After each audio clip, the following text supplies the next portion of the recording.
At the Players Championship, we really did see the future of the PBA in front of our eyes. All of the best performances came from the young guns of the tour, and we saw the older, more experienced players on tour have their struggles on both the prelims and the finals telecast.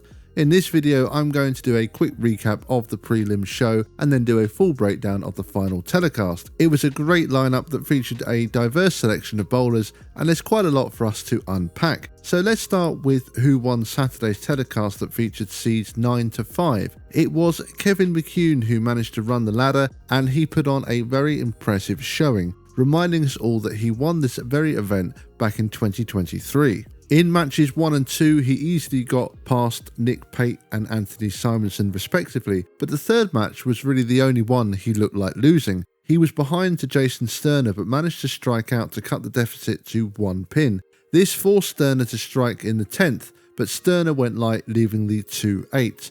After that, he would have the final match of the telecast against Jason Belmonte, who's the only player to win this event 3 times. Again, McCune won this comfortably as the 10-pin plagued Belmo early on in this match.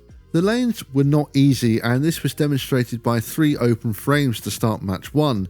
We had a lot of shots that failed to recover and a lot of splits. McCune found something though and blew through most of his matches, but was also able to really grind it out when he needed to as well. He would then make it through to Sunday's show and would play Tim Foy Jr. in match number 1. Foy has been red hot this season, and this marked his 6th TV appearance this year, but he's yet to win his first ever PBA title.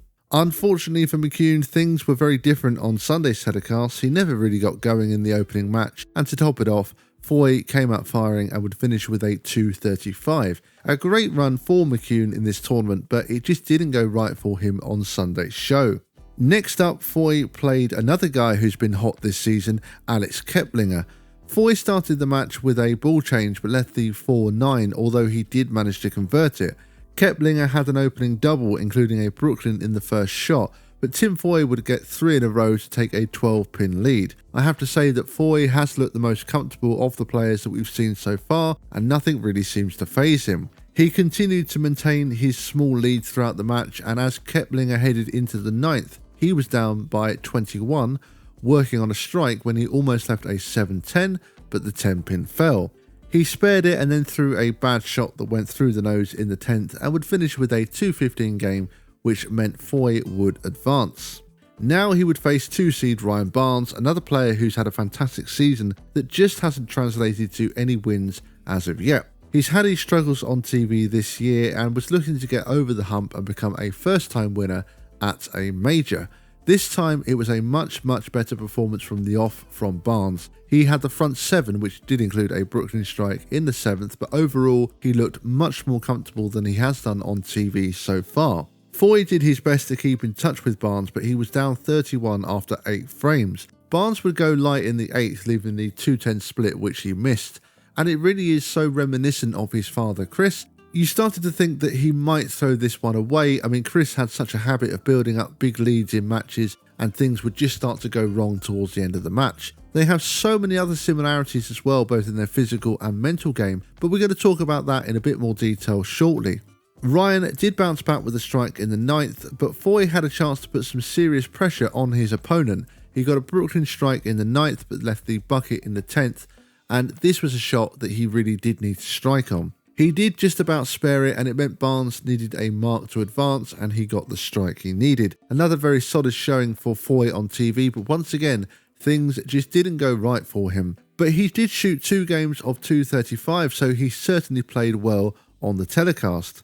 Now we have an exciting final to come with 2 young guns who really do seem to be the future of the PBA. 20-year-old Ethan Fiore was the 1 seed, and both players were now just 1 match away from earning their first ever title. Understandably, it would be a bit of a nervy match. In the second frame, Barnes had the first open in the match after he left the 2-4-8 and missed left. Fiore then had a really bad break, leaving a 4-10 after a pocket hit. Yes, it was light, but definitely did not deserve to leave a split off this shot. But he did strike on the next shot, and you can see that he was lofting the ball quite a bit and was using a max thrill solid. In the 4th, 5th and 6th frames, he made 3 great shots to take a 16-pin lead. Barnes then left another 2-4-8 on the right lane, It looked a fairly good shot, but the ball just never recovered. To make things worse, he missed it again, and missing two 2-4-8s definitely hurt him in this match. Ethan added 2 more strikes to take a very commanding 50-pin lead. Barnes did throw strikes in the 8th and 9th to at least make his opponent show up in the 9th and 10th, and listen to this little bit of talk from Barnes. He did. Gotta earn it. Let's go. Gotta earn it is right. He's gonna make. This was very reminiscent of his dad, Chris, and the similarities they share are pretty incredible to me. They just seem to have the exact same mental game to me, and so far, we've seen the problems Ryan has had on TV, and it's the same kind of issues that followed Chris around for a lot of his career, particularly at the start of his career. After Ryan's performance in the semi-final, I thought he would use that momentum to get through the title match, but it's these little mistakes that just have ended up costing him. At the end of the day, at this level at a major event, you can't afford to miss the 2-4-8 twice. If he makes both of these, we have a much closer match and maybe even a different result.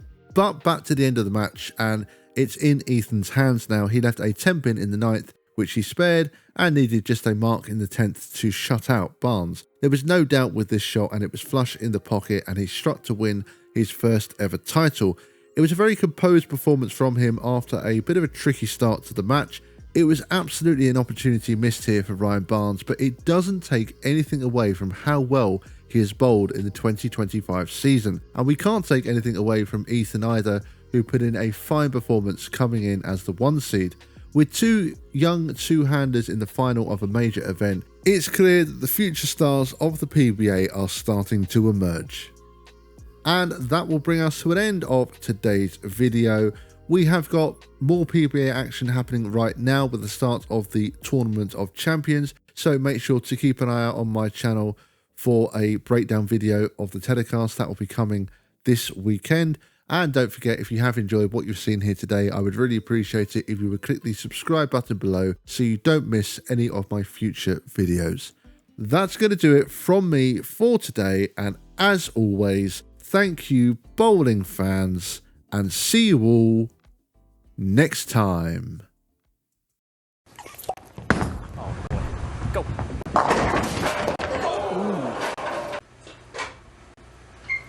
Cover the 10, and he does as we hit the 10, but there's still pressure on. If you're wondering who the youngest player to ever win a major, that still goes to Anthony Simonson. Ticket to the main event at the Tournament of Champions next week. A moment of glory for Fiore! Ethan Fiore!